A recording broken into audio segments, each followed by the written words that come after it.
네, 시청자 여러분 안녕하십니까. 동대문구 선거방송토론위원회가 주관하는 제22대 국회의원 선거 후보자 토론회 사회를 맡은 김민광입니다. 제22대 국회의원 선거 이제 얼마 남지 않았습니다. 오늘 토론회는요, 제22대 국회의원 선거에 출마한 두 분의 후보를 모시고 우리 지역과 관련한 다양한 주제에 대해서 질의 답변을 하고 각 후보의 공약을 들으면서 토론하는 시간을 마련했습니다. 유권자 여러분은 앞으로 4년 동안 누가 우리 지역과 나라를 더 잘 이끌어 나갈 적임자일지 꼼꼼하게 살펴봐 주시기 바랍니다. 자, 토론회에 참여하신 후보자 분들도 매 질문마다 심사숙고해서 진정성 있는 답변을 해 주시길 부탁드리겠습니다. 오늘 토론회에 참석한 후보는요, 공직선거법 제82의 2 제4항에 해당하는 기준에 근거해서 선정이 됐습니다. 지금부터 제22대 국회의원 선거 후보자 토론회를 시작하겠습니다. 그럼 오늘 토론회에 참석하신 후보자를 소개해 드리도록 하겠습니다. 좌석은 사전 추첨에 따라서 순서대로 앉아 계십니다. 화면 왼쪽에 앉아 계신 후보부터 소개해 드리겠습니다. 자, 기호 2번 국민의힘 김영우 후보입니다. 안녕하세요. 네, 다음 기호 1번 더불어민주당 안규백 후보입니다. 네, 반갑습니다. 안규백입니다. 네, 본격적인 토론에 앞서서 진행 방법을 알려드리겠습니다. 오늘 토론은 후보자들의 시작 발언으로 시작해서 사회자 공통 질문과 후보자의 답변, 또 후보자 공약 발표와 공약에 대한 상대 후보자의 질문, 또 지역 현안에 대한 사회자의 질문과 후보자의 답변, 또 마지막으로 마무리 발언으로 진행이 됩니다.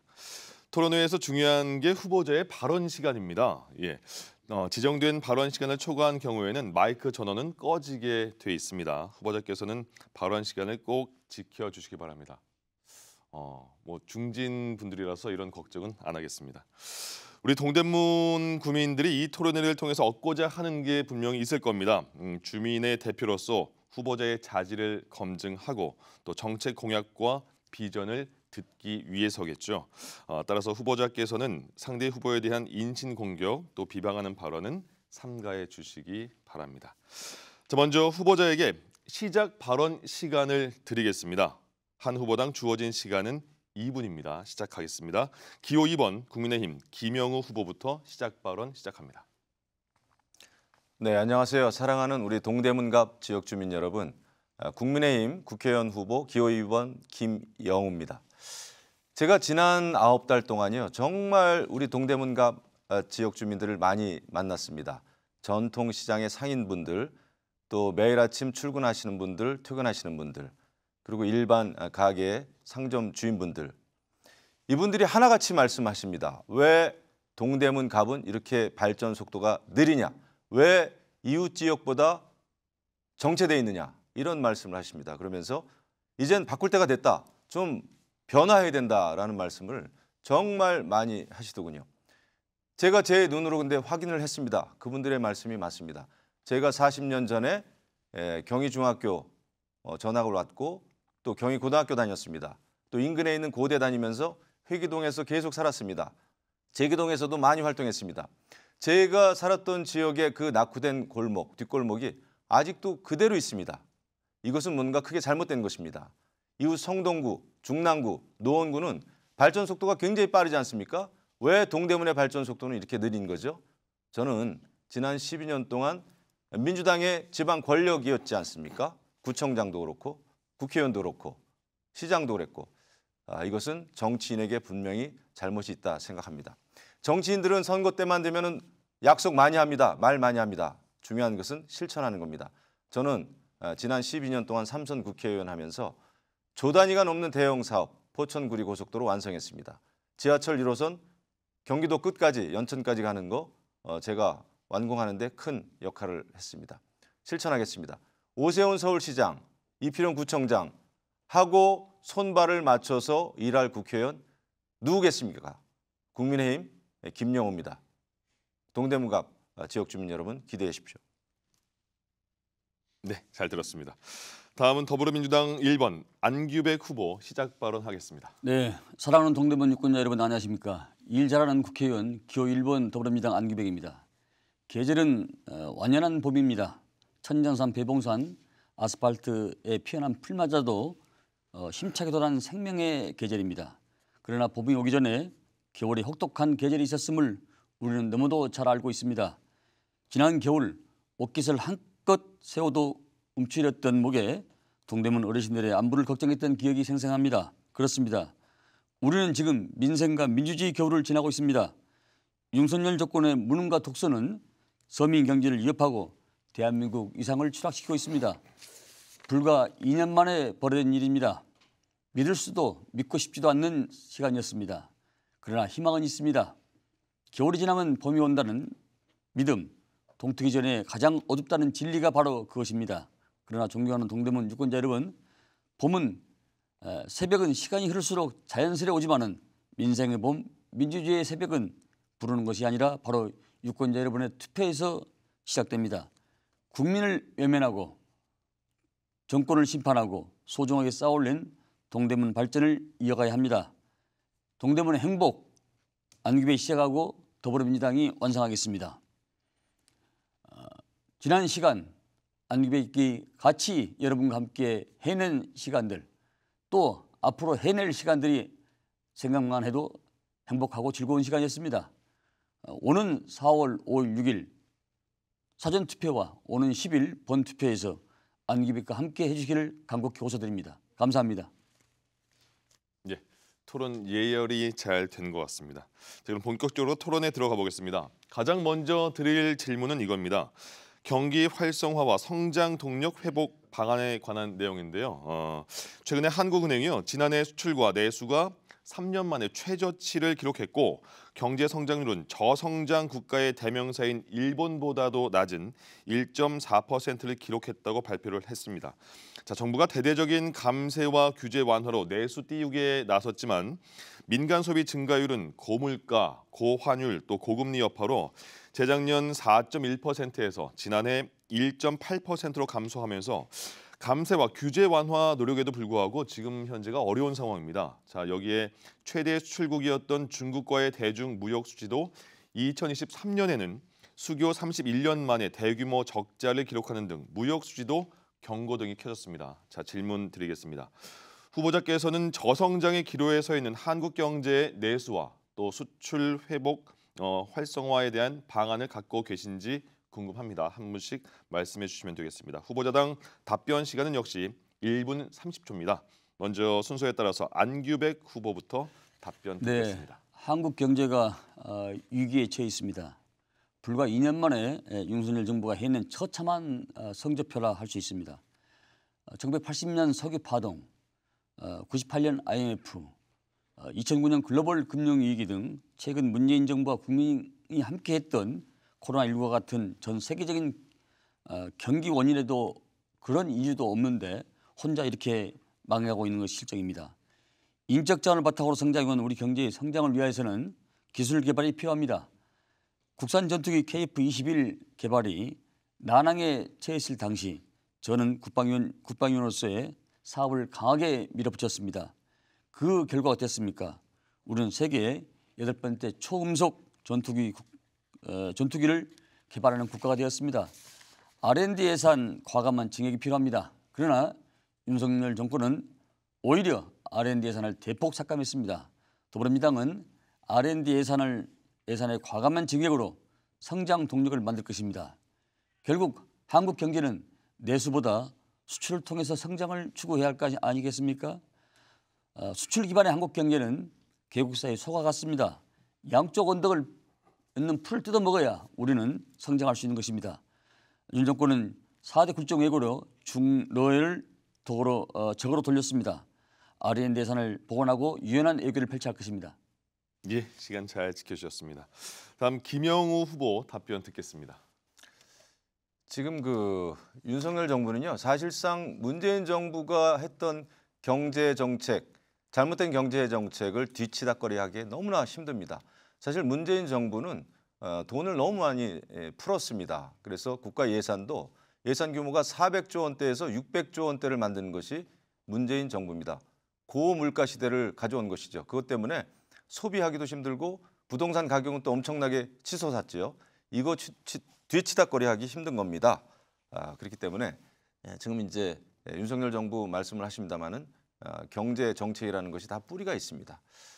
그럼에도 불구하고 윤석열 정부 지금 노력 많이 합니다. 엊그저께 우리 한동훈 비대위원장은 대국민 약속을 했습니다. 일단 내수 진작을 위해서 부가가치세, 특히 생필품에 관련된 부가가치세를 10%에서 5%로 인하하자, 이런 것을 공약으로 발표를 했습니다. 출산 육아용품, 뭐 라면, 또 통조림 이런 가공식품이죠. 정말 우리 서민들에게 필요한 그런 그 제품들입니다.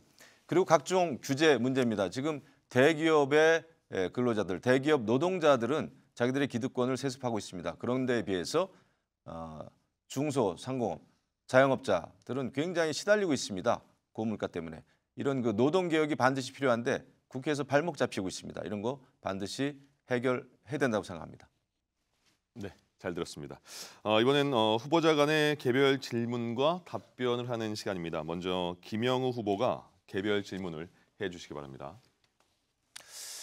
그 안규백 후보께서 동대문에는 20대 청년 인구가 많이 늘어났다, 이런 말씀을 어디 가든지 자주 하시는 걸 제가 들었습니다. 그런데 제가 생각하기에 동대문구가 청년들이 살기 좋아서 과연 그럴까요?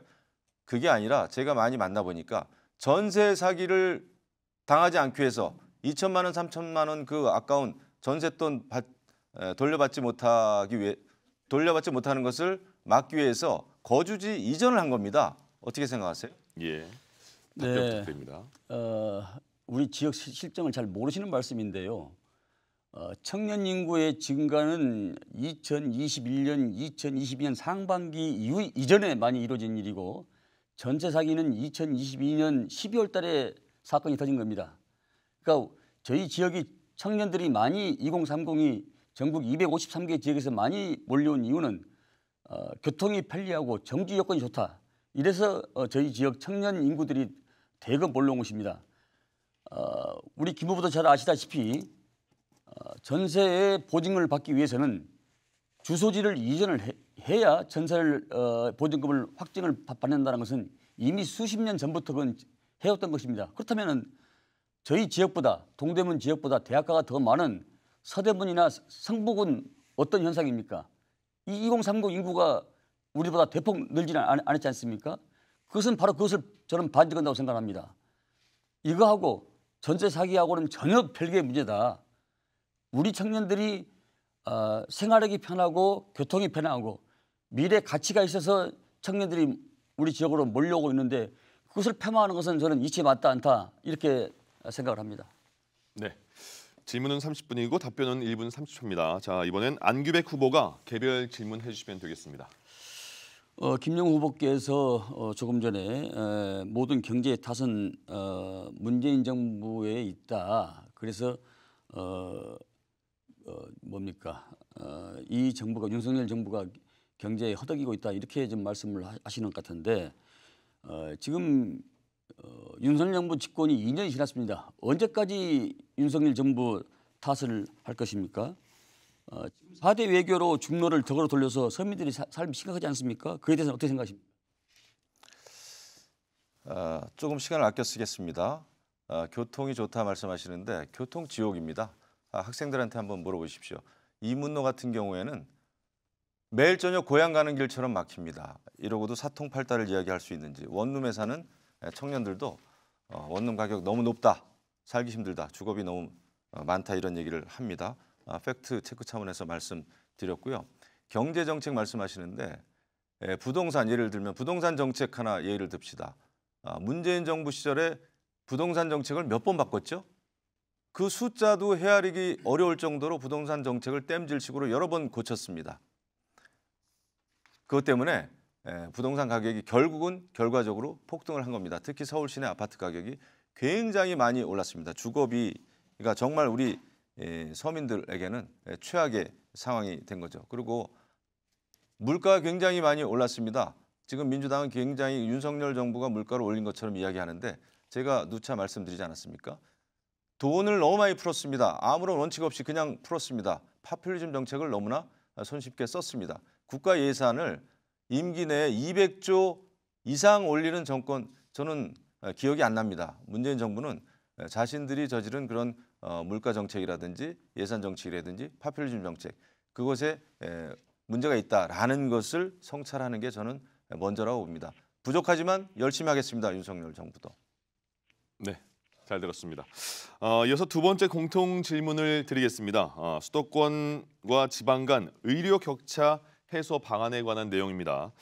정부와 의료계가 의대 증원 문제로 지금까지 갈등을 겪고 있죠. 지방은 의사 인원수가 턱없이 부족하고 전국적으로는 소아과, 산부인과, 응급실의 인력도 부족한 상황입니다. 자, 증원이 된다고 하더라도 수도권 쏠림 현상을 해결할 수 있을 것인지에 대한 의문은 여전한 상황입니다. 자, 질문 드립니다. 수도권으로 집중된 의료시설과 또 의료 인력들로 인한 지방과 수도권 의료 혜택 격차에 대한 견해 또 그 해결 방안에 대해서 말씀해 주시면 되겠습니다. 후보자당 답변 시간은 역시 1분 30초입니다. 발언 순서에 따라서 김영우 후보부터 답변 듣겠습니다. 수도권과 지방의 그 의료 격차 문제는 정말 심각합니다. 그런데 이 문제는 문제의 근본이 있습니다. 바로 의사의 절대 숫자가 부족합니다. 특히 지방에 있는 의사 숫자는 턱없이 부족하죠. 우리나라 의사 숫자는요. OECD 평균 중에서 평균에 미치지 못합니다. 최악입니다. 2.23명이죠. OECD 평균이 3.7 정도 됩니다. 그런데 특히 지방에 대형 병원이 굉장히 적습니다. 의사 수도 적고요. 그렇기 때문에 거기다가 또 교통이 요즘에는 많이 발달하지 않았습니까? KTX 같이. 그렇기 때문에 지방의 많은 환자들도 서울로 많이 몰려듭니다. 서울의 대형 병원으로 몰려듭니다. 그러다 보니까 서울에서 응급 환자들이 응급실을 전전하다가 목숨을 잃는 경우도 허다합니다. 그렇기 때문에 의사의 숫자를 늘려야 되는 것은 필요합니다. 지난 27년 동안 의대 정원이 한 명도 늘진 않았습니다. 이것은 분명히 문제가 있습니다. 다만 이 의대 정원을 늘리는 데 있어서 국민적인 대타협, 사회적인 대타협이 있었으면 더 좋았겠다라고 하는 아쉬움은 여전히 남습니다. 이 문제는 아직도 그 대타협을 해야 된다라는 생각을 하는데 지금 또 의료계 쪽에서는 조건 없는 그런 대타협에 아직 나서지는 않고 있습니다. 그럼에도 불구하고 정부도 노력을 해야 된다. 대타협을 위해서. 그것이 저의 생각입니다. 예, 잘 들었습니다. 다음은 안규백 후보 답변 듣겠습니다. 네, 수도권과 일부 인기과의 쏠림 현상이 심각한 문제입니다. 아침마다 소아과에 줄을 서느라고 대란이 일어나고 있고요. 일부 지역에서는 산부인과가 없어서 분만조차도 상당히 힘든 그런 경우가 많습니다. 이러한 수도권 쏠림과 또 반대로 비수도권의 지역의 생존권과 이게 직결되는 문제이기 때문에 국가가 나서서 이 문제는 저는 해결해야 된다고 생각합니다. 그러나 이 문제는 의료인력 증원의 필요성과는 별개의 문제입니다. 이를 의료인력 증원에 해결하는 방안은 1차적인 저는 발상이고요. 아무리 지방에서 더 많은 의사를 배출한다 하더라도 결국 그들이 수도권 학생들로 채워질 것이고 졸업 후에 또 수도권으로 몰릴 것이 자명하지 않겠습니까? 비수도권 의료 개선을 위해서는 무턱대고 증원할 것이 아니라 의사가 비수도권에서 일할 수 있는 유인이나 의무가 저는 주어진다고 생각합니다. 이를테면 지역 의사제나 공공의대 설립이 그 대안입니다. 그런데 군의관, 교도소, 도서 이런 부분에 대해서 공공의대를 설립을 해서 이분들이 졸업을 하고 난 다음에 일정 기간 그 지역에서 근무를 하면은 다른 여러 가지 인센티브 효과와 또 다른 유인책을 주어서 의사들로 하여금 그 지역에서 정착을 하면서도 수도권 못지않는 생활을 영위할 수 있도록 이런 대책이 필요하다고 생각합니다. 네. 이어서 각 후보 간 30초의 개별 질문, 1분 30초의 답변 듣겠습니다. 먼저 안규백 후보가 개별 질문 해주시면 되겠습니다. 네, 의대 증원 문제를 보면서 의아했던 점이 정부의 정책 결정 과정이 어떻게 돌아가는지 모르겠다는 것입니다. 49명에서 200명으로 4배 이상 늘어난 충북대와 같이 갑작스런 의대 증원 증원은 교육 여건에 영향을 미칠 수밖에 없습니다.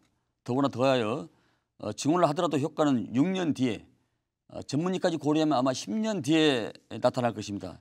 현재 혼란에 대한 대책은 없이 선직은 정책을 강행하는 정부의 방향에 대해서 궁금한데 말씀해 주시기 바랍니다.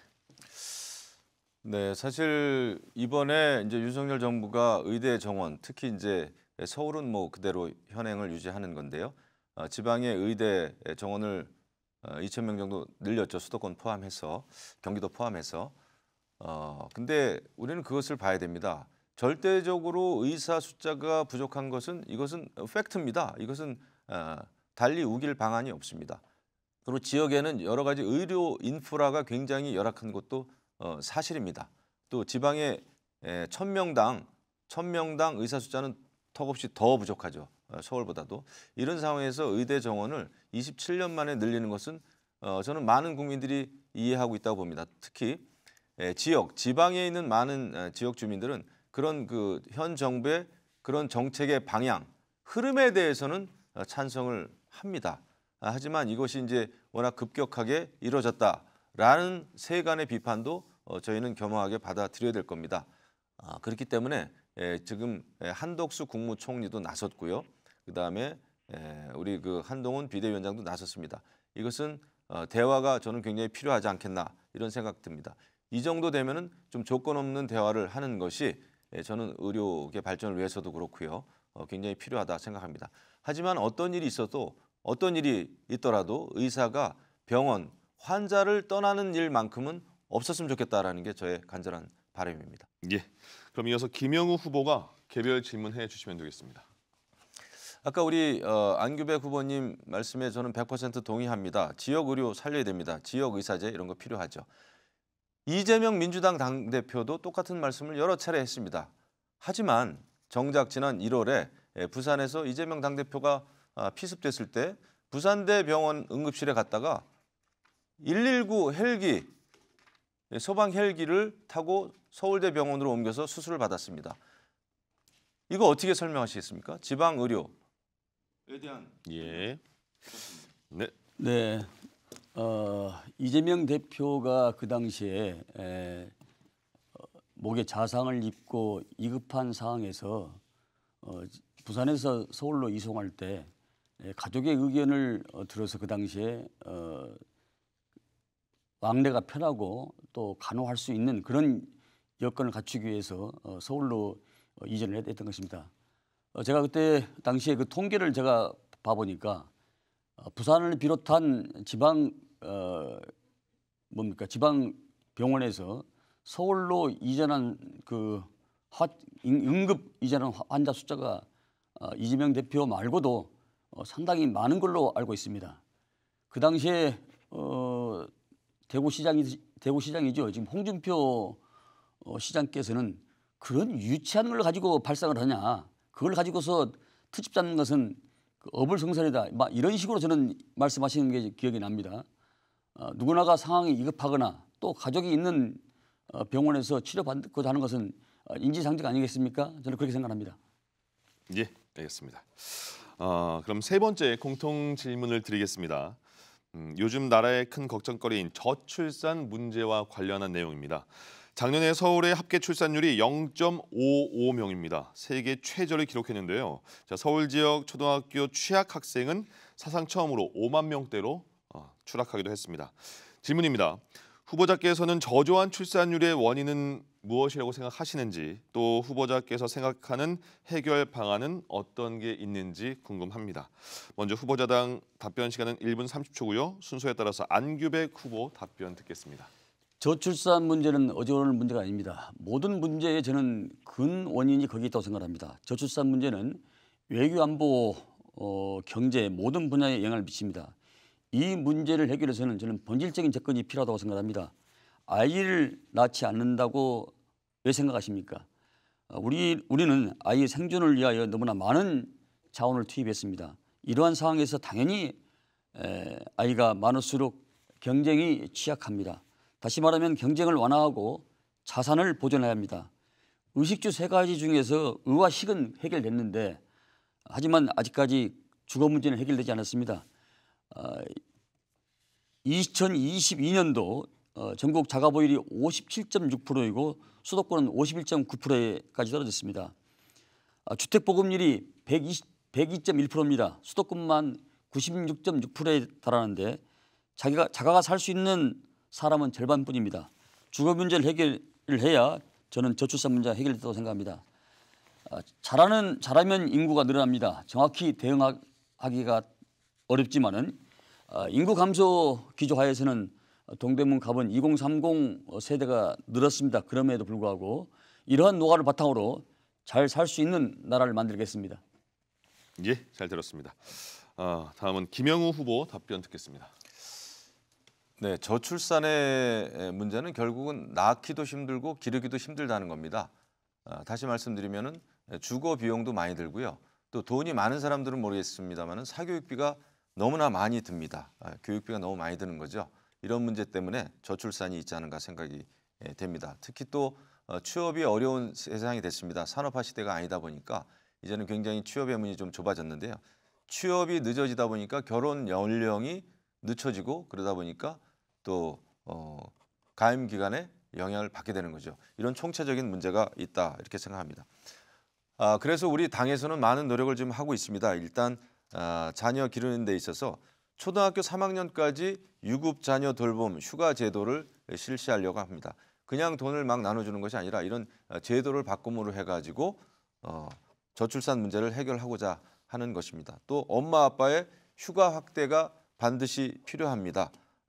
또 세 자녀 이상의 경우에는 대학 그 학자금 무료로 하는 이런 그 정책을 이번에 우리 당에서 내놓았습니다.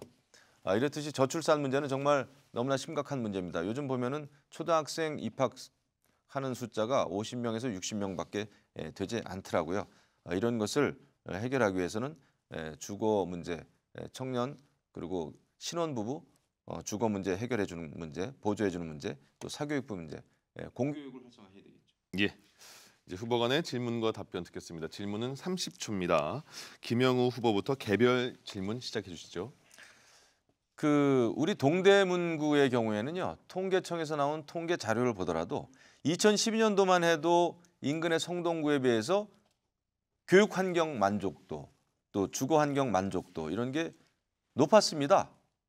그런데 2022년도에는 역전이 됐습니다. 성동구에 뒤졌습니다.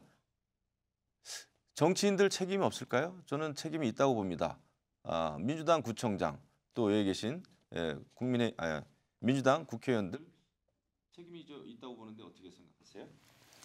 네, 육아, 교육, 청소년 이런 사회복지 문제는 부분을 보고 평가할 것이 아니라 전체를 보고 맥락을 보고 평가해야 됩니다. 인구의 이동 추이 또 변동 사항도 같이 고려될 사항입니다. 우리 동대문이 전국적으로 재개발 재건축 지역이 24군데, 3군데 제일 많은 지역입니다.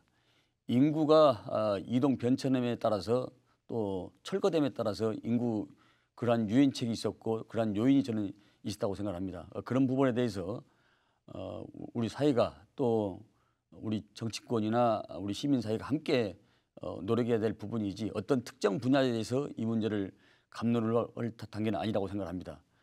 이제 아마도 내년이 되면은 주거 환경, 교통, 교육 이런 모든 부분에서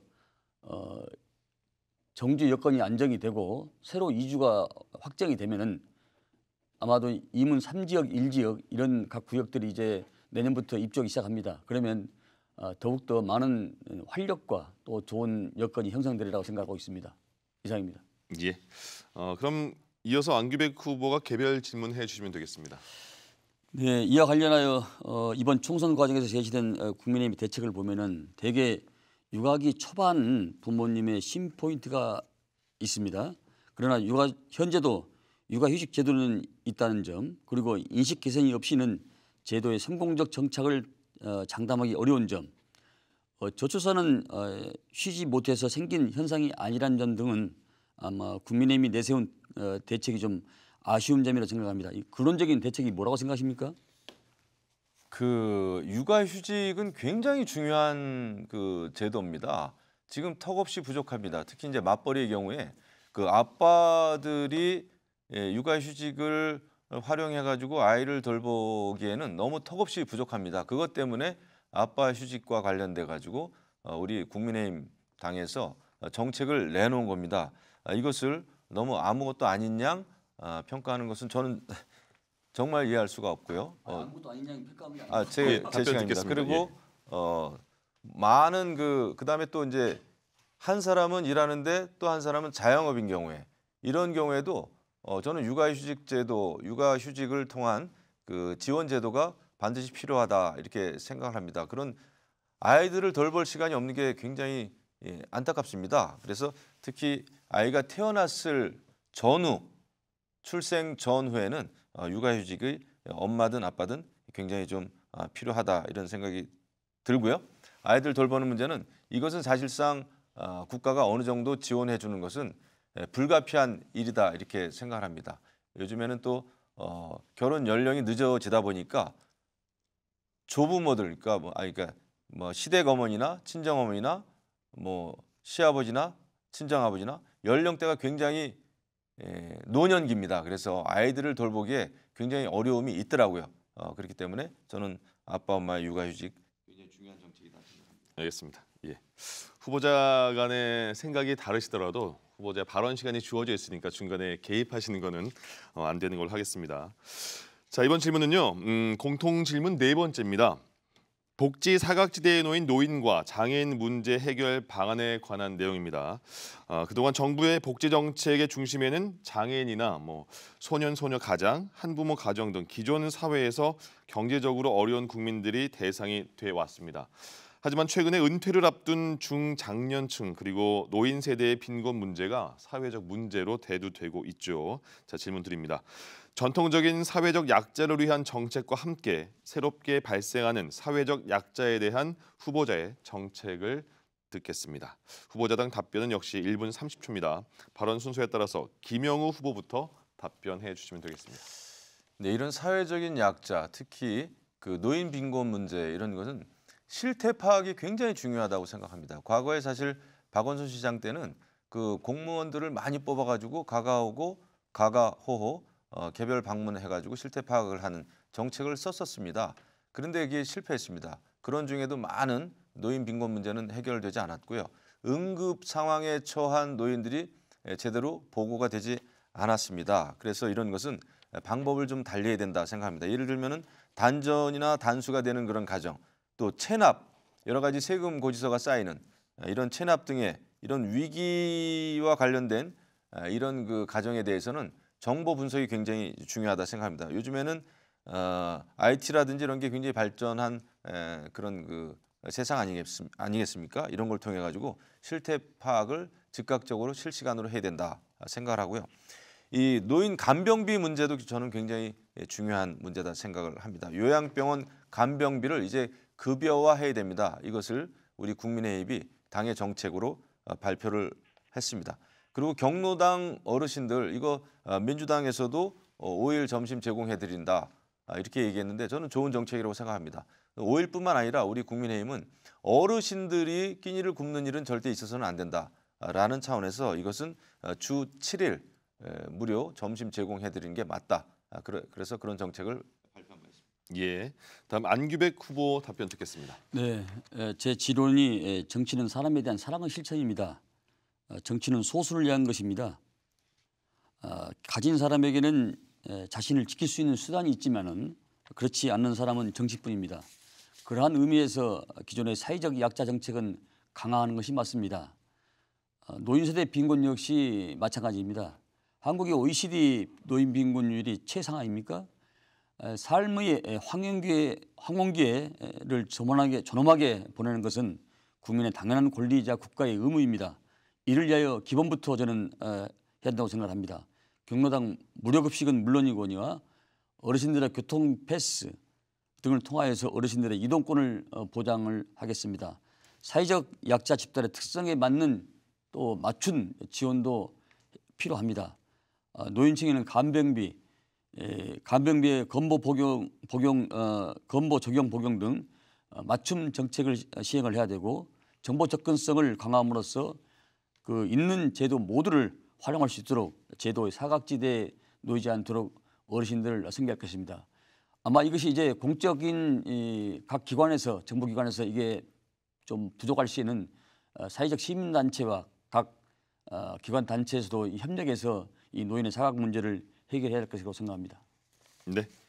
이어서 안규백 후보께서 개별 질문해 주시면 되겠습니다. 네, 현 정부 들어서 복지 지원이 대폭 삭감됐습니다.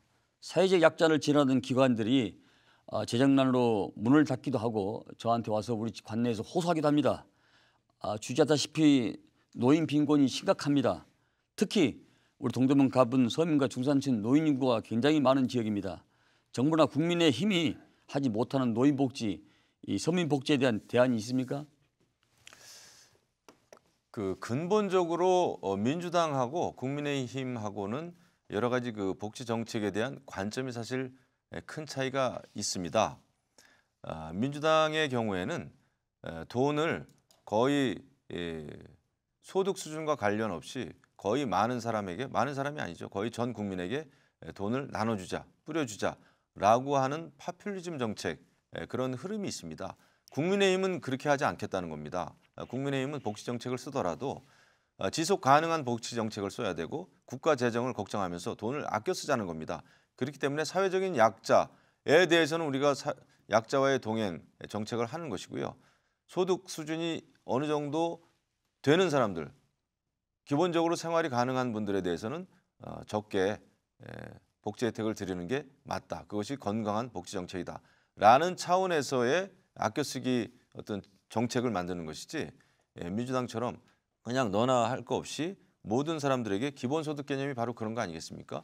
모두에게 똑같은 돈, 똑같은 액수를 뿌려주는 거 아닙니까? 그것은 정책이 아니죠.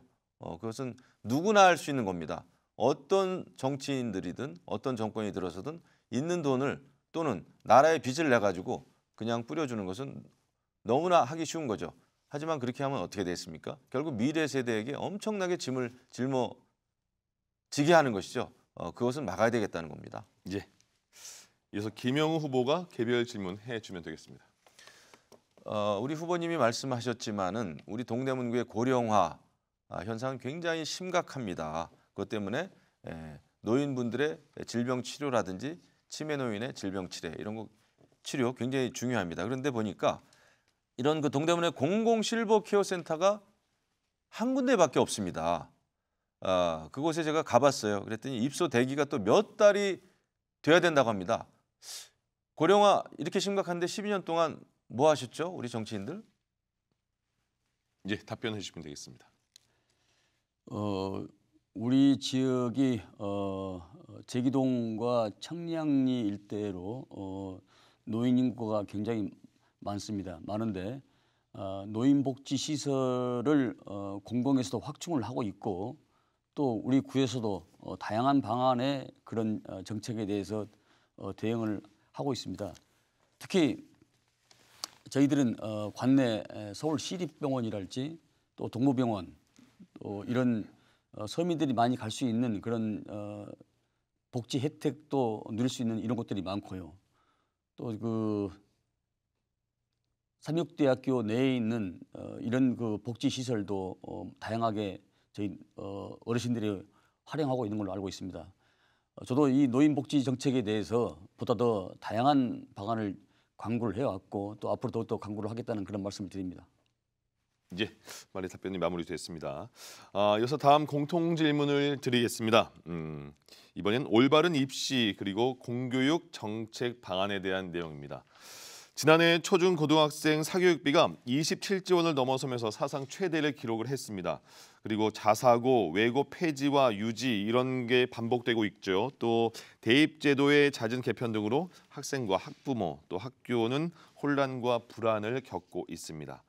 이러한 불안감을 반영하듯이 통계청이 발표한 게 있습니다. 2022년 아동 청소년 삶의 질에서 어린이 행복 지수가요. OECD 22개 나라 중에 최하위 22위를 기록했다고 하네요. 질문 드리겠습니다. 후보자님께서 생각하는 아이들이 행복한 나라를 위한 교육 정책의 방향은 무엇이고 또 그 구체적인 대책은 무엇인지 말씀해 주시면 되겠습니다. 후보자당 답변은 1분 30초입니다. 먼저 순서에 따라서 안규백 후보 답변 듣겠습니다. 네, 과도한 경쟁에 노출되지 않도록 해야 합니다. 지난해 초중교 사교육비가 무려 27조를 넘어섰습니다. 역대 최고 기록입니다. 지난해 학생 수는 7만 명 줄었는데 사교육비가 아마 1조 원 넘었다는 증거가 발표가 됐습니다. 이것이야말로 과도한 경쟁의 방증이 아니겠습니까? 교육 정책은 하루아침에 이루어진 것이 아니지만은 그 전반적이고 종합적이고 중장기적인 그런 대책이 추진돼야 합니다. 킬러 문항을 배제하라는 대통령의 말 한마디에 우왕좌왕해서는 안 됩니다.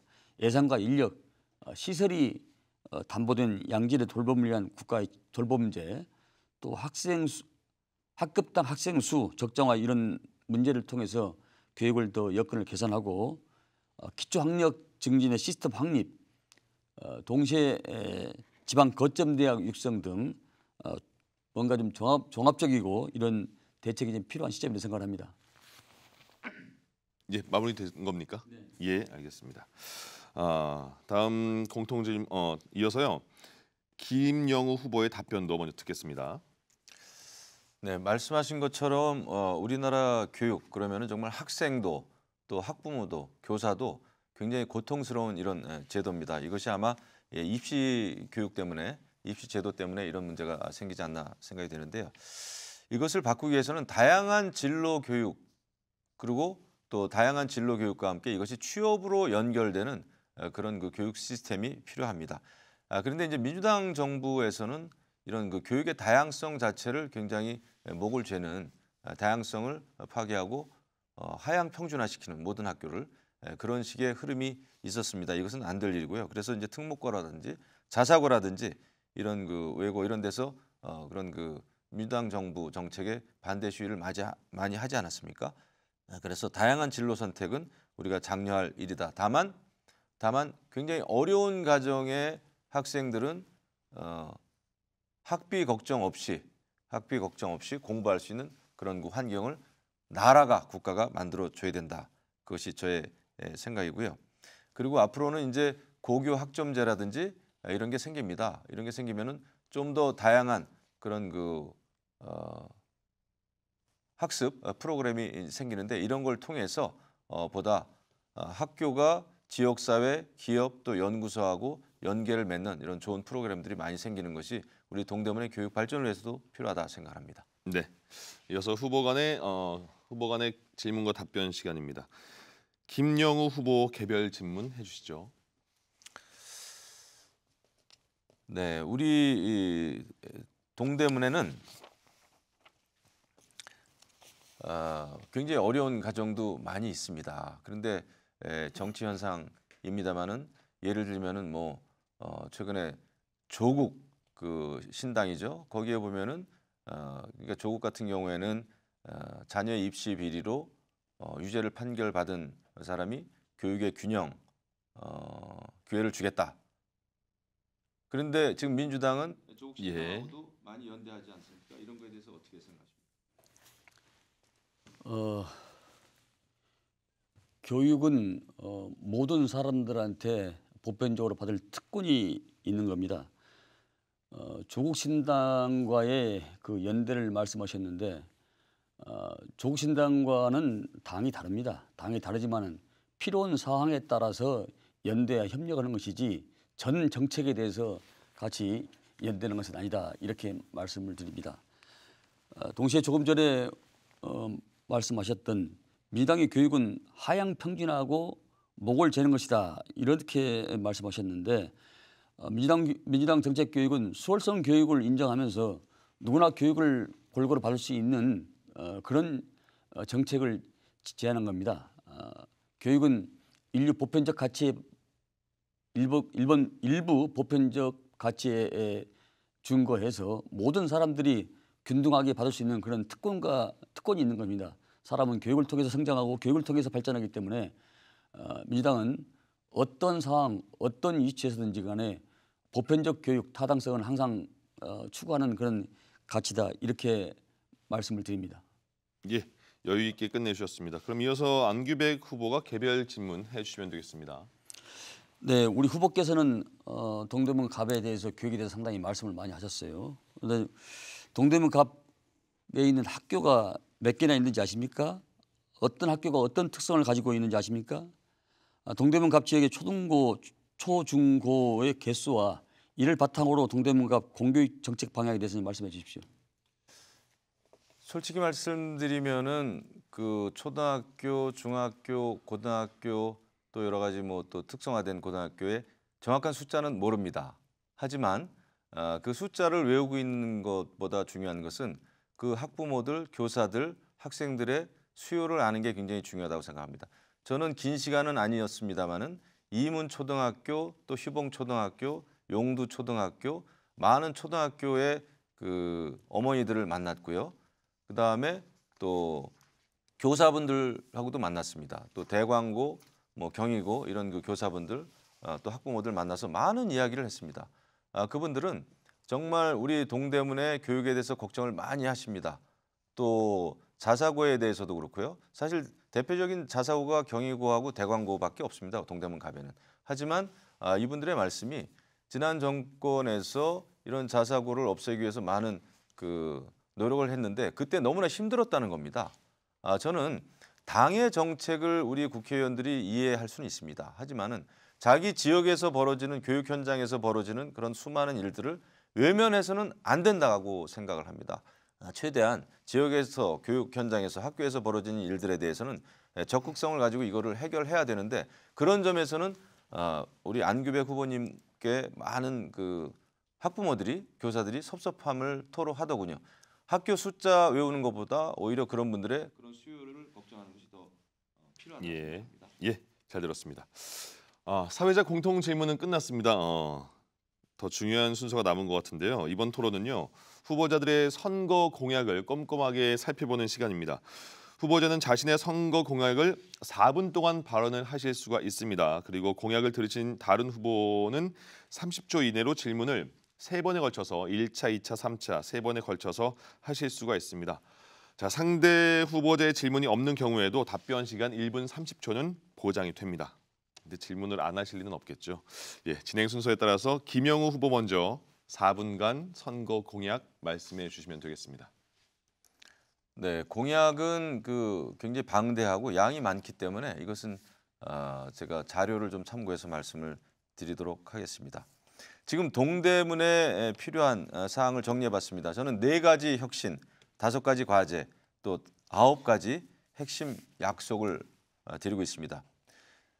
먼저 말씀드리겠습니다. 그 4가지 혁신은요, 교통 혁신, 또 공간 혁신, 교육 혁신, 주거 혁신입니다. 이것은 우리 삶에 밀접한 관계가 있는 것들입니다. 이 혁신을 통해서 이루고자 하는 5가지 과제가 있습니다. 5가지 과제는요. 출근길 교통지역 개선하자 이겁니다. 또 문화시설이 전무한 상황을 개선해야 됩니다. 그리고 교육 환경 개선해야 되고 또 양육 환경 개선해야 됩니다. 또 주거 환경 개선해야 됩니다. 그리고 교통 문제로 들어갑니다. 교통 문제에 있어서 가장 큰 사업입니다. 철도 지하화입니다. 이것은 국민의힘 그리고 윤석열 정부가 힘있게 추진하는 겁니다. 다행스럽게도 지난번에 이런 철도 지하화 특별법이 국회에서 통과됐죠. 그리고 이문로 확장해야 됩니다. 지금도 교통지옥이고요. 앞으로 10,000세대가 넘는 입주자들이 생깁니다. 그렇기 때문에 앞으로 교통지옥이 될 가능성이 더 큽니다. 아까 말씀하셨습니다마는 지금 교통이 좋다. 청년들은 교통이 좋다. 뭐 이런 말씀하셨는데 반대로 말씀하신 것 같아요. 그래서 이문로 확장하고 또 지하도로 건설해서 교통체계 개선하는 거 굉장히 저는 중점적으로 실천해 나가도록 하겠습니다. 교육과 양육 환경 개선에 대해서 말씀드리겠습니다. 시립 어린이병원이 꼭 필요합니다. 그리고 공공 키즈 카페 동별 유치하겠습니다. 어린이들을 데리고 어디 갈 데가 없습니다. 특히 아주 작은 영유아 어린이들은 말할 것도 없고요. 이 공공 키즈 카페를 만들어 가지고 안심하고 쾌적하게 어린이들이 가서 즐기고 또 가족들이 함께 힐링할 수 있는 그런 공간을 만들겠습니다. 또 아이비 교육 도입하겠습니다. 지금 교육의 흐름이 바뀌고 있습니다. 아이비 교육이라고 하는 것은 연구소와 학교와 그런 기업이 연계를 맺어 가지고 학생들이 외부에서도 학점을 딸 수 있는 제도입니다. 우리 동대문 갑은 이런 아이비 교육을 만들기에 아주 적합한 그런 동네입니다. 그런 지역입니다. 연구소가 많지 않습니까? 대학도 많지 않습니까? 그렇기 때문에 학교 학생들이 다른 기업이나 기업에서 학점을 이수해 가지고 대학에 진학할 수 있는 그런 프로그램을 만드는데 지원하도록 하겠습니다. 또 청년 노인을 위해서는 전 대학 1,000원의 아침밥 이것을 이 정책을 확대해 나가겠습니다. 우리 지역뿐만 아니라 국회의원이 되면 전국적으로 확대해 나가겠습니다. 또 전세 사기 피해 예방 지원센터를 설립하겠습니다. 엊그저께도 회기동에 있는 대학생으로부터 간절한 그런 목소리를 제가 직접 들었습니다. 전세돈을 사기 당했다는 겁니다. 이런 거에 대해서 전혀 예방을 못한 겁니다. 이런 것은 대학과 또 구청하고 함께 전세 사기를 막을 수 있는 방안을 만들겠습니다. 그것이 바로 전세 사기 피해 예방 지원센터를 설치하는 겁니다. 얼마 전에 이필용 구청장님과 함께 외대에서 그런 학생들의 전세 사기 피해 그런 간담회가 있었죠. 그런 제도는 앞으로도 계속 실시해야 되지 않겠나 생각이 되고요. 그다음에 경로당의 어르신들 또 노인복지관의 어르신들께 매일 점심 제공해 드리는 것은 굉장히 중요하다 생각을 합니다. 대한민국을 만들고 대한민국을 지키신 그런 분들 아니겠습니까? 고마운 분들 아니겠습니까? 이분들이 끼니 걱정하는 일은 절대로 없도록 하겠습니다. 이상입니다. 네, 잘 들었습니다. 4분간의 공약을 들었습니다. 이제 후보 간에 3번의 질문, 3번의 답변이 남아 있습니다. 안규백 후보가 김영우 후보에게 선거 공약과 관련된 첫 번째 질문 30초 안으로 해주시면 됩니다. 청년들이 몰려오는 것은 동대문에 청년들이 몰려오는 것은 사또팔달의 동대문인데 입후보하신 분이 지역을 폄훼하는 것 같아 상당히 안타깝습니다. 정치인의 말은 청년과도 같습니다. 특히 지역구 국회의원에 있어서 선거인과의 약속은 정치인의 정체성 그리고 자체라 할 것입니다. 그런데 후보가 과거 발언을 보면은 포천의 정체성이 아주 강합니다. 포천이 낫고 포천이 길은 경기도를 대표하는 정치인이 되겠다고 말씀하셨거든요. 시간이 지났습니다. 예. 이거에 대해서 어떻게 생각하시는지 말씀해 주시기 바랍니다. 예, 질문 시간은 지켜주시면 되겠고요. 예, 답변 부탁드립니다. 네. 먼저 사통팔달일까요? 지금 이문동 너무 잘 아시잖아요. 이문동은 저녁 5시서부터 꽉 막혀가지고 오고 가기가 정말 힘듭니다. 그래서 청년들이 사통팔달의 교통 혜택을 지금 보고 있나요? 저는 전혀 현실과는 동떨어진 말씀을 하시기 때문에 그건 제가 이해할 수가 없고요. 저는 맞습니다. 경기도 국회의원 출신입니다. 포천에서 태어났습니다. 포천에서 초등학교 졸업했습니다. 거기서 국회의원 3번 했습니다. 하지만 지난번에는 자진해서 불출마했습니다. 불출마한 이유는 그래도 3선 국회의원으로서 잘못된 정치 현상에 대해서 책임을 지자. 그리고 자진해서 불출마했습니다. 자진해서 불출마했기 때문에 제가 포천에서 출마하기 어려웠습니다. 그건 제 양심상 받아들이기 힘들었습니다. 또 그쪽에는 국민의힘 현역 의원이 있습니다. 그래서 동대문 갑으로 왔습니다. 동대문 갑에 와서 제가 중학교, 고등학교를 다녔던 우리 동대문 갑, 청춘의 고향을 바꿔보겠다고 하는 게 잘못된 일일까요? 그리고 여기서 국민의힘의 한석이라도 더 보태가지고 여소야대 현상을 개선하겠다고 하는 것이 정치인으로서 잘못된 것일까요? 저는 그렇지 않다고 봅니다. 오히려 여기 와가지고 40년 전에 제가 느끼고 보았던 후진, 굉장히 낙후된 동네가 그대로 있는 거 보고 제가 아연실색했습니다. 이제 바꿀 때가 됐습니다. 그 얘기를 지역 주민들이 지금 하시는 겁니다. 네, 안규백 후보 두 번째 질문 시간 지켜서 30초 안으로 해주시면 되겠습니다. 조금 전 후보님 공약 발표를 보니까 전반적으로 제 의정 보고서를 보는 듯 합니다. 기본적으로 현재 동대문 발전 전략이 제가 세고 실천해온 큰 틀에서 하고 있기 때문입니다. 그런데 후보님의 공약은 여러 가지가 그런 것을 아마 복사하는 것 같은데요. 안규백이 그려놓은 이 공약을 관리 감독하겠다는 것인지 이 점에 대해서 다시 한번 말씀해 주시기 바랍니다. 제가 관리 감독할 권한도 없고요. 그럴 의도도 없습니다. 제가 왜 비슷한 공약이 많을까 생각해 보셨나요? 안규백 의원님 12년 동안 지역에서 국회의원을 하시면서 지난 4년 전 공약하고 똑같은 공약을 이번에도 많이 내놓으셨더군요. 8년 전 공약하고도 똑같은 걸 또 내놓으셨습니다. 말만 하고 지키질 않은 겁니다. 변화가 없었던 겁니다. 그렇기 때문에 저라도 우리 지역 사업 갈급한 거, 필요한 거, 변화가 필요한 것은 저라도 공약으로 새로 만들어가지고 실천하겠다는 겁니다. 저는 말보다 실천을 해온 사람입니다. 포천 고속도로 1조 원 이상의 국가 재정 부담하는데 제가 완성했습니다. 아까 말씀드렸죠. 지하철 1호선 연천까지 연장하는 것도 제가 앞장서서 이끌어냈습니다. 선거 때만 되면은 여러 가지 공약을 말하는 정치인들 저 정말 많이 봤습니다. 하지만 저는 적어도 제가 약속한 공약, 약속은 지켜왔습니다. 그래서 이번 22대 선거도 저는 반드시 제가 약속한 것은 지키겠다 하는 게 제 말씀이고요. 지금 여러 가지 이제 우리 후보님께서 예를 들자면 뭐 휴경 유수지 같은 거 개발 사업 이런 거 굉장히 약속하셨는데 못했기 때문에 이번에 또 내셨더군요.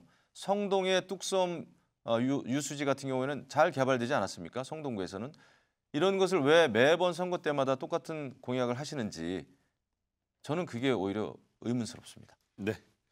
안규백 후보의 세 번째 질문 해주면 네. 됩니다. 김 후보께서 모든 공약은 다 이행을 잘 하셨다고 이렇게 말씀하셨는데 그렇다면 포천 양평 사격장 이전 실패, GTS C 노선 포천 유치 실패는 어떻게 설명할 것입니까? 이 점에 대해서 좀 말씀해 주시고요. 저는 중gin이 아닌 재선 때도 배봉산 군부대 이전을 비롯해서 고도 제한 완화, 40, 73년 만에 동성빌라 풍치지구 해제 등을 해결했습니다. 제가 물론입니다. 제가 포천에서 국회의원 할 때 제가 내걸었던 공약을 100% 해결하지 못했습니다. 솔직하게 말씀드리면. 하지만 제가 내걸었던 공약의 상당 부분을 실천했기 때문에 제가 이제 상도 받고 그랬습니다. 포천 아마 양평이 아니라 포천 영평 사격장입니다. 우리 국방위원장 하셨기 때문에 아실 텐데 포천 영평 사격장 굉장히 힘든 문제였습니다. 그래서 이것을 옮기진 못했습니다만은 제가 했던 것은 이 포천 영평 사격장, 이거 미군 로드리게스 사격장인데요. 사격하는 시간을 지역 주민들한테 미리 스케줄을 알리는 거 이런 거를 했고 그다음에 헬기 소음이 너무 컸기 때문에 그런 헬기의 이동 경로를 바꾸는 거 이런 거 했습니다. 또 여러 가지 오발탄 사고가 많이 일어났기 때문에 사격 방향을 바꾸는 것을 제가 그 미군 사령관하고 얘기해가지고 그것도 실천을 했습니다. 저는 제가 실천하고자 했던 것은 최대한 실천하기 위해서 노력을 했고 상당 부분이 성사가 됐습니다. 그 이전에도 뭐 포천고속도로 하겠다고 하는 정치인들이 수없이 많았습니다만은 아무도 못했습니다. 하지만 제가 민자고속도로 유치해가지고 SPC 형성되는데도 도움을 줬고 저는 결국은 5년 동안에 그 대형 사업을 완공을 하고 왔습니다. 예, 알겠습니다. 확실히 공약으로 들어가니까 더 치열해진 것 같습니다. 이번에는요. 안규백 후보의 4분간 선거 공약을 듣겠습니다. 네, 정치는 과거와 현재와 소통하고 미래를 만들어갑니다. 따라서 정치인의 말에는 경험이, 약속에는 성과가 있어야 합니다. 앞선 누구도 하지 못했던 많은 일들을 해나가고 있습니다. 배봉산 군부대 이전으로서 배봉산을 우리 동대문 주민의 품으로 돌려드렸습니다. 경충선 출발점을 상봉역에서 청량역으로 되찾아왔습니다. 우이 신설, KTX 강릉선, 천안행 급행 전철까지 동대문 철도망 구축을 재편했습니다. 왕십리에서 멈추었던 분당선이 청량역까지 오가고 있습니다. 전통시장 현대를 완료했습니다. GTS BC 동문간선도로 지하화 계획에 따라서 진행되고 있습니다. 안규백이 성과를 말했고 말은 반드시 실천을 했습니다. 삶의 질이 높아지고 있습니다. 관내 14개 전통시장을 현대사업을 마무리했습니다. 홍릉 일대 재생사업을 통하여 미래 먹거리를 창출했고 동부간선도로 지하 수변공원 조성 사업과 함께 철도 방음벽 개선을 통하여 쾌적한 환경을 만들었습니다. 저 안규백은 주민의 목소리를 키우는 확성기가 되어서 동대문 수건 사업을 해결하고 있습니다. 이렇게 쌓은 안규백의 성과가 새로운 약속의 근거입니다. 관내 정비 사업의 원활한 취지를 지원하고 있습니다. 배봉산 인근의 지역의 용도를 군부대 이전 이후 1단계 상향한 데 더 나가서 2종 일반 주거지구로 높여갈 것입니다. 분당선 증편을 확실히 이뤄내겠습니다. 2018년 분당선 연장을 위한 국비 확보를 시작으로 해서 평일 운행으로 또 2020년은 주말까지 이끈 안규백입니다. 증편의 기본은 단선 철도 신설입니다. 안규백이 연구하고 제안한 만큼 반드시 분당선 증편함으로써 사투발달 동대문을 완성할 것입니다. 주차장 확보는 전통시장 활성화 대책을 마련하고 광역 환승센터, SRT 그리고 수변공원 등 차질 없이 추진할 것입니다. 동대문 주민 여러분을 모시고 이룬 안기부의 성과를 위해 유권자 여러분들의 바람을 담아서 더 넓은 동대문, 더 큰 동대문을 만들겠습니다. 이 일도 해본 사람이 잘하는 법입니다. 용신, 제기, 청량리는 바이오, 의료, 한방, 봉제의 성장 거점으로 회기, 희경, 이문은 명품 주거 거점으로 육성해 나가야 합니다. 동대문의 특성에 맞춰서 각각의 분야에서 성장을 이어가야 합니다. 동대문 국회의원 안기백은 여야 소속이나 재선 중진 선수에 관계없이 주민을 모시고 많은 성과를 이루었습니다. 이제 5선 중진으로서 당과 국회 중심에 설 안기백이 이를 성과를 그 어느 때보다도 클 것이라고 한 것은 너무나도 자명한 일 아니겠습니까? 동대문 갑 국회의원 안기백, 유권자 여러분 신뢰 속에서 대화와 타협의 정치를 해왔습니다. 2014년도 제1야당 원내수석으로서 합의 이행률 95.4%를 기록을 했습니다. 20대 후반기 극한 대립 가운데서도 국회 국방위원장으로서의 신뢰 정치를 실현했고 17개 상임위원장 중에서 실질적 최고의 기록을 냈습니다. 정치를 복원하고 대선 승리의 기반을 쌓아야 할 22대 국회, 동대문이 키운 일꾼, 동대문의 큰 정치, 대한민국을 이끌겠습니다. 말보다도 실천하는 사람을 응원해 주십시오. 특히 배봉산 군부대는 그 누구도 하지 못했던 이전을 함으로써 동대문이 사통팔달이 이루어졌고 재건축, 재개발이 여기저기서 활발히 이루어지고 있는 점은 주지하는 사실입니다. 그로 인해서 우리 청년들이 동대문으로 몰려오고 있다는 점을 다시 한번 상기시킵니다. 예. 안기백 후보의 공약을 잘 들었습니다. 이제는 김영우 후보가 3번의 질문을 할 수가 있습니다. 먼저 첫 번째 질문 해주시죠. 그 광역 환승센터를 이제 앞으로 잘 이끌어 나가겠다 이런 말씀을 해주셨습니다. 노력을 많이 하신 걸로 압니다. 하지만은 이번에 그 복합 환승센터의 경우에 그 버스 노선의 경우에는 경제적인 타당성이 없다 이런 그 보고서가 나온 거를 아시고 계시는지 모르겠습니다. 그런 그 버스 노선이 빠지게 되면은 복합 환승센터 굉장히 어려워지지 않겠나 이런 생각이 드는데 거기에 대한 대안을 좀 말씀해 주시죠. 네, 이 복합 환승센터는 GTS BC 노선이 서울 강남 삼성역하고 동대문역이 두 군데가 지나갑니다. 그래서 복합 환승센터가 유치가 된 것이고요. 이게 지금 적정의 사타가 약간 낮게 나와서 지금 시간이 약간 지연되고 있다는 그런 결과 보고를 받았습니다만은 이 문제에 대해서는 오전, 오후, 밤 다시 말해서 출근 퇴근 시간 그다음에 점심때에 운행이 좀 적어지는 시간 이런 시간들을 각 시간대별로 다시 한번 면밀히 분석을 해서 다시 한번 이것이 정상적으로 추진될 수 있도록 관계기관과의 지금 공단과 국토부와 서울시와 협의를 계속 해오고 있고 이것도 정상적으로 추진할 수 있도록 최선을 다하겠다는 이런 말씀을 드립니다. 예, 알겠습니다. 이어서 두 번째 질문 해주시죠. 같은 질문이 되겠지만은 그 청량리 복합 환승센터 굉장히 중요한 그 사업입니다. 그 현역 의원들은 언제든지 실시되고 있는 사업에 대해서 또 예상되는 사업에 대해서 관련 부처의 현안 보고를 굉장히 받을 수가 있는 거거든요. 근데 이렇게 버스 노선이 타당성이 안 나온다라는 보고를 언제 받으셨는지 그리고 이런 것이 타당성이 잘 나오기 위해서 어떤 노력을 하셨는지 그게 저는 굉장히 궁금합니다. 예.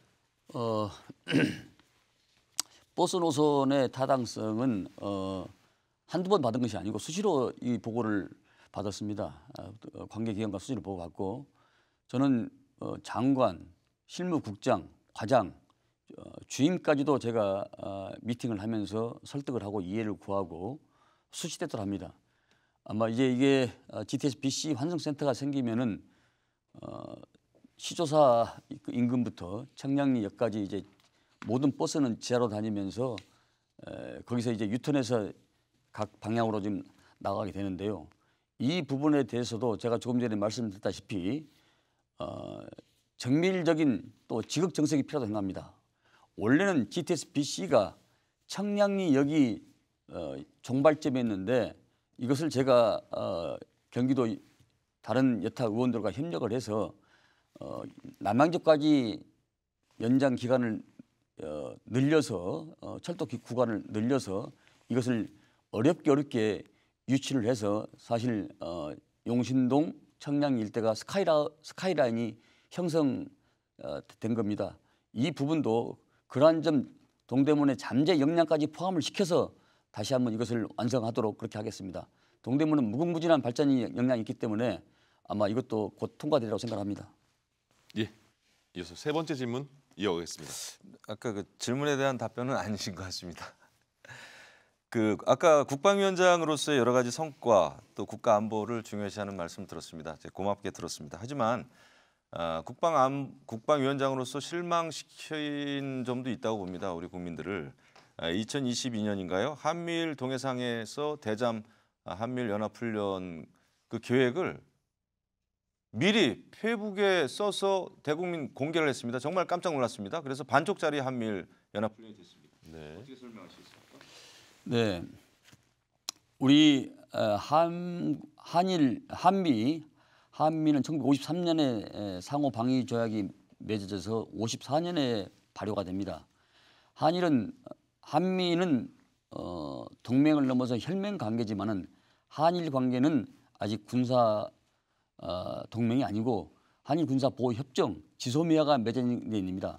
일본이 현재까지도 독도를 자기 땅으로 우기고 독도를 대해서 일본에 대해서 우리 한국에 대해서 과거에 대해서 반성도 없는데 우리 국민들이 그걸 용인할 수 있겠습니까? 특히 독도에서 인근에서 한미일이 군사 훈련을 한다는 것은 그건 용인할 수가 있는 부분이 어려운 부분입니다. 누구나 입장에 봤을 때. 그런데 우리 국민들한테 그것을 고지하지도 않고 알리지도 않고 국민의 알 권리 차원에서 제가 그걸 한 건데 우리가 한미가 훈련한 거에 대해서는 일테면 항공모함이 한국에 입항을 하더라도 그것은 엠바고 걸더라도 알리면은 거기에 대해서는 문제 삼지는 않는데 한일 관계는 여러 가지 정황과 여러 가지 또 상황상 우리 국민들한테 알 권리 차원에서는 반드시 알려야 된다. 그리고 일본이 아직까지도 독도가 우리 땅이라고 옮기는데 여타 지역에서 할 수는 있을지 모르지만은 독도 인근에서 한 거에 대해서는 문제 제기를 할 수밖에 없었다 이렇게 말씀을 드립니다. 네. 아닙니다. 지금 시간이 답변 시간이 아니라서 아닙니다. 답변 시간이 아니라서 예. 발표하면 안 되죠. 예, 국방위원장. 무슨 한일 관계하고 한미 관계 예, 여기서 마무리 짓겠습니다. 네, 안규백 후보님. 예, 여기서 마무리 짓을게요. 예. 공약으로 가니까 상당히 뜨거워졌습니다. 예. 지금까지는 각자의 선거 공약을 주제로 해서 상호 토론을 해봤고요. 이번엔 지역 현안에 대한 질문과 또 개별 질문 시간을 가져보도록 하겠습니다. 질문은 역시 30초고요. 답변 시간은 1분 30초입니다. 자, 당초에 성동구 텐지일 아파트 꽃제 어린이 공원에 계획된 GTX B노선 16번 환기구 위치가요.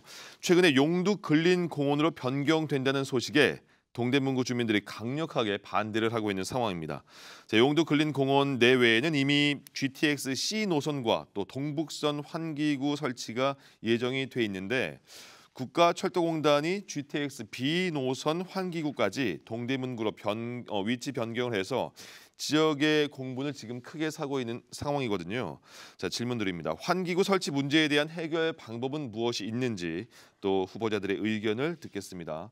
토론 순서에 따라서 안규백 후보가 먼저 1분 30초 이내로 말씀하시죠. 네, 이 문제는 반드시 원위치로 돌려야 합니다. 지역과 제대로 된 소통 없이 이러한 시설을 설치하는 것은 굉장히 잘못된 방법입니다.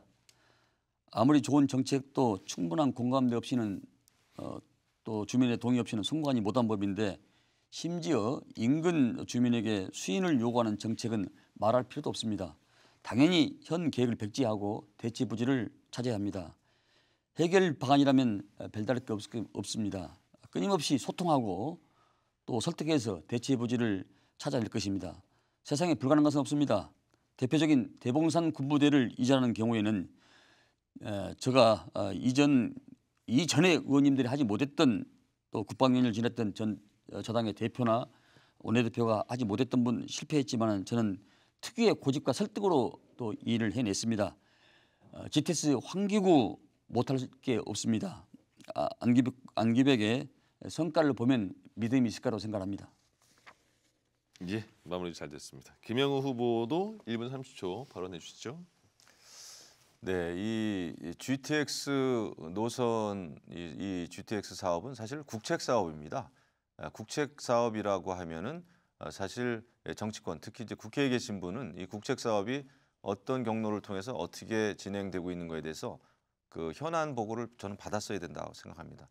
지금 이제 사후 약방문처럼 돼버렸지만은 그것은 저는 좀 문제가 있다 생각하는데요. 어떻게 해서든지 저는 이것은 처리하는 게 맞다 생각합니다. 저는 이번에 당선이 되면은 4선의 여당 국회의원이 됩니다. 그러면 정부 정책 결정자들하고 이 문제는 처음부터 다시 살펴볼 예정입니다. 그리고 이미 용두 공원에는 환경자원센터도 있습니다. 여기다가 또 GTX C노선 환기구까지 B노선 환기구까지 새로 들어온다라는 것은 정말 우리가 용납할 수가 없습니다. 저는 이번에 당선되면은 최소한 국토교통위원장이라도 해서라도 이 문제를 말끔하게 해결하도록 그렇게 하겠습니다. 말보다는 실천이 굉장히 중요하니까요. 그 상임위가 또 굉장히 중요하지 않겠습니까? 그래서 이것은 있을 수 없는 일이다 이렇게 생각합니다. 이것은 성동구에 있던 게 어떻게 동대문 이쪽으로 용두 근린공원 쪽으로 오게 됐는지 그 자세한 내막을 제가 감사원 감사 청구를 해서라도 그 과정을 밝혀낼 생각입니다. 네, 이제 후보 간에는 마지막 개별 질문과 답변이 될 것 같은데요. 김영우 후보가 개별 질문 해주시면 되겠습니다. 네, 우리 안규백 후보님께서 지역을 위해서 많이 애를 쓰신 건 알고 있습니다. 또 아까 말씀하신 거 보니까 GTX BC 노선 검토를 활발하게 해왔다고 그러는데 제가 의문이 드는 게 바로 그겁니다. GTX 노선 검토를 이렇게 활발하게 진행시켜 온 우리 국회의원께서 왜 환기구 설치 문제에 대해서는 보고를 받으시지 못했는지 언제 알게 되셨는지 국회의원들은 현안 보고를 충분히 받을 수 있지 않겠습니까? GTX 노선 검토하실 때 이 문제에 제동을 거셨어야죠. 네, 아주 좋은 질문입니다. 이게 지금 이 행정 간에 이루어진 일입니다. 공단과 동대문 구청 간에 서로 간에 회의를 공유했고 국회에는 한 번도 보고한 바가 없습니다. 그래서 제가 저희 깜짝 놀라서 국토부에다 보고를 받아보니까 공단에도 보고를 받아보니까 이것이 몇 번 서로 간에 오가고 했더라고요. 여기 보니까요. 그래서 제가 지난 1월 이후에야 공단에서 공식적으로 이것을 회의를 했고 서로 의견을 공유했다 이렇게 얘기를 들었습니다마는 이 문제에 대해서는 다시 물론 이제 구청장과 국회의원과의 정당이 다르기 때문에 보고를 안 했는가는 모르겠지만은 뒤늦게 제가 보고를 받고 이 문제를 공문까지 확인을 했고 그에 대해서 좀 조치를 취하고 있는 그런 과정이고 또 원하는 대로 다시 복귀시키기 위해서 공단과 국토부와 협의를 하고 있습니다. 우리 김영우 의원도 잘 아시다시피 위원장은 한 번 하면은 3선하면은 못 온 게 아니겠습니까? 어떻게 4선이 되신다면 국토위원장을 하신다는 얘기죠? 그건 저는 어려운 일이라고 생각합니다. 이상입니다. 네, 그럼 이어서 안규백 후보가 질문해 주시면 되겠습니다. 네, 이 문제가 불거진 이후에 제가 공문을 받았다고 말씀드리지 않았습니까? 또 올 1월 달에도 동대문 구청과 공단에서 회의를 했고 서로 간에 의견을 공유를 했습니다마는 이 공단의 환기구 위치 조정은 불가하다는 이런 사유로 아마 설명을 했다고 그래요. 그 회의 결과라 2024년 4월 이후에 주민 설명회를 통해서 충분한 설명을 시행하겠다는 것이었습니다. 구청은 이미 알고 있으면서도 나중에 설명하겠다 이렇게 한 것입니다. 예. 여당 입장에서 어떻게 생각하시는지 말씀해 주세요. 이거 굉장히 착각하시는 것 같은데요. GTX 사업은 국책 사업입니다. 그냥 지역 사업이 아닙니다. 아까 행정 절차상에 있었기 때문에 보고를 못 받았다. 국회의원은 벌어지고 있는 일에 대해서 스스로 찾아서 이것을 보고해달라. 보고 요청을 해야 보고를 하는 겁니다. 모든 사업에 대해서 공무원들이 국회의원실에 와가지고 보고를 하지 않습니다. 하지만 이 사업은 우리 지역에 사활이 걸린 경제에 굉장히 지대한 영향을 주는 또 교통에 막대한 영향을 주는 그런 사업이다 하면은 수시로 보좌진들을 통해서 또 그쪽 정책 담당자들을 계속 만나게 하고 실시간으로 계속 보고를 요청해야 보고를 하는 겁니다. 가만히 있으면 누가 그걸 보고를 합니까? 그래서 저는 그 정말 제가 알아듣기 좀 어려운 일이고요. 그다음에 상임위원장은 2번 할 수 있습니다. 2번 한 분들이 굉장히 많습니다. 지금 사선 의원 하셨는데 왜 그걸 모르시죠? 우리 당에서도 2번 환노위 한 분, 환노위원장 했던 분도 있고 국방위원장 했던 분도 있고 더더군다나 같으니까 21대 국회. 제가 20대 국회에서 국방위원장을 했어도 22대 때는 다른 상임위원장을 충분히 할 수 있습니다. 그것은 능력이고요. 그리고 상임위원장이라고 하는 것은 당 내에서 결정해가지고 국회 본회의에서 통과시키는 거 아니겠습니까? 그래서 그것은 전혀 걱정하지 않으셔도 충분히 상임위원장을 할 수 있습니다. 네, 알겠습니다. 잘 들었습니다.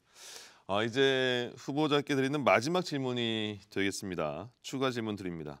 질문은 국회의원 특권 폐지 방안에 관한 내용입니다. 최근에 최연혁 스웨덴 리네대 정치학과 교수가 문화일보 기자와 대담한 글을 인용해 보면요. 한국의 국회의원이 스웨덴 의원에 비해서 얼마나 많은 특권을 누리고 있는지 자세히 설명이 되고 있습니다. 자, 대표적으로 불체포 특권, 면책 특권 누리고 있고요. 또 세계 최고 수준의 연간 1억 5,700만 원 정도의 세비를 제공받고 또 스웨덴에서는 둘 수 없는 보좌진을 9명까지 둘 수가 있습니다.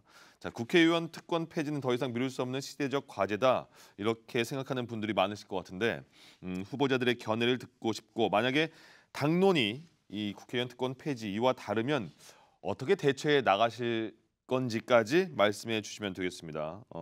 순서에 따라서 김영우 후보 1분 30초 답변 듣겠습니다. 우리 국민의힘 후보 이번에 공천을 받은 사람들은요. 전원 서약을 이미 했습니다. 공천장을 딱 받았는데 공천장 왼쪽에는 7가지 정치 개혁을 위한 여러 가지 그 서약문이 있었습니다. 우리는 다 서약을 했고요. 그 안에는 많은 게 있습니다. 불체포 특권, 면책 특권 폐지하는 거 다 들어 있습니다. 의원 정수 50명 감축하는 거, 그다음에 출판 기념회 때 불법 정치 자금 받는 관행도 근절하겠다. 모든 특권을 내려놓는 게 다 포함이 됐습니다. 저는 이것이 당론이 아니더라도 개인적으로도 저는 한동훈 비대위원장과 이것을 추진할 생각이었습니다. 이번 기회에 너무나 잘 됐습니다. 우리 정치가 국민들로부터 많은 실망을 끼쳐드렸죠. 정치의 어떤 신뢰를 조금이라도 다시 회복하기 위해서는 이런 거 해야 된다. 그다음에 국회의원들의 세비도 중위소득 수준으로 낮추는 거 저는 100% 찬성합니다. 그렇지 않으면 신뢰를 받기 어렵다 생각을 합니다. 말로만 특권 폐지 이런 것이 아니라 정말 실천하는 게 중요하죠. 어떤 정치인처럼 방탄국회 안 된다. 무슨 불체포 특권 포기한다. 하지만은 법원 출석 안 하지 않습니까? 그러니까 우리 국민들이 정치인들을 신뢰하지 않는 겁니다. 그래서 이번에는 정말 22대 모든 후보들은 당선이 되면은 면책 특권이 됐든 불체포 특권이 됐든 다른 특권이 됐든 불필요한 특권은 포기하는 게 맞습니다. 제가 앞장서겠습니다. 네, 알겠습니다. 안규백 후보도 1분 30초 발언해 주시죠. 네, 국민은 여론자이자 심판자입니다. 모든 것은 국민의 눈높이에서 맞춰야 됩니다. 국회의원 특권 폐지 역시 모든 제도는 역사적 맥락에서 나옵니다. 불체포 특권, 면책 특권 역시 마찬가지입니다. 우리나라의 역사를 보면은 독재 정권에 항거하기 위해서 영국부터 시행됐던 이런 특권, 이 불체포 특권 제도 이 부분들을 독재 정권에 항거하기 위해서 의원들한테 그런 기회를 줬던 것인데요. 이 부분 역시 시대 정신에 부합하게 맞게 조정할 수 있는 부분이 있으면 저는 조정해야 된다 생각합니다.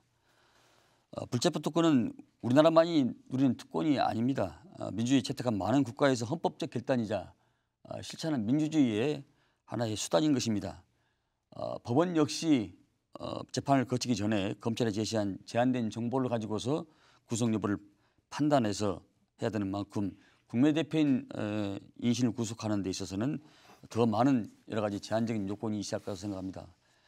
국회의원 폐지를 주장하는 특권 자체라기보다는 우리 국회가 국민에 대한 불신 또 불만을 담고 있는 저는 메시지라고 생각합니다. 이 역시 우리 국민의 눈높이에서 국민께서 신뢰받고 사랑받을 수 있는 그런 정치가 저는 우선된다고 생각합니다. 네, 잘 들었습니다.